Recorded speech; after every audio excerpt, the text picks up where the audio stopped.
பெரியாருக்கெல்லாம் பெரியார் அத்திப்பாக்கம் வேங்கடசால நாயக்கர். அத்திப்பாக்கம் வேங்கடசால நாயக்கர் 1799ஆம் ஆண்டு செங்கல்பட்டு மாவட்டத்தில் உள்ள அத்திப்பாக்கம் எனும் ஊரில் பிறந்த தத்துவவாதி, எழுத்தாளர் மற்றும் சமூக சீர்திருத்தவாதி. தமிழ், ஆங்கிலம் ஆகிய இரு மொழிகளில் தேர்ச்சி பெற்ற இவர் சென்னையில் ஆசிரியராக பணியாற்றினார். தந்தை பெரியார் பிறப்பதற்கு 150 ஆண்டுகளுக்கு முன்னே வருணாசிரம மற்றும் மூட நம்பிக்கைக்கு எதிராக போராடினார். இந்து மத ஆசார ஆபாச தரிசினி என்ற நூலை எழுதி பெரியார் போன்ற லேட்டர் சிற்றரசர்களுக்கு முன்னோடியான சீர்திருத்த கருத்துக்களை வெளியிட்டார். இவர் வன்னியகுல சத்திரிய சமூகத்தைச் சேர்ந்தவர் என்றும் குறிப்பிடப்படுகிறது. தந்தை பெரியார் அவர்கள் இவரது நூல் மற்றும் சமூக சீர்திருத்த கருத்துக்களை தமிழில் விரிவடைய செய்தார்.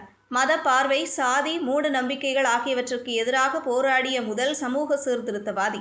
முதலில் பகுத்தறிவு சிந்தனை, மூட நம்பிக்கைகள் குறித்து மக்களுக்கு விழிப்புணர்வு ஏற்படுத்திய சமூக சீர்திருத்தவாதி அத்திப்பாக்கம் வேங்கடசால நாயக்கர் அவர்கள்.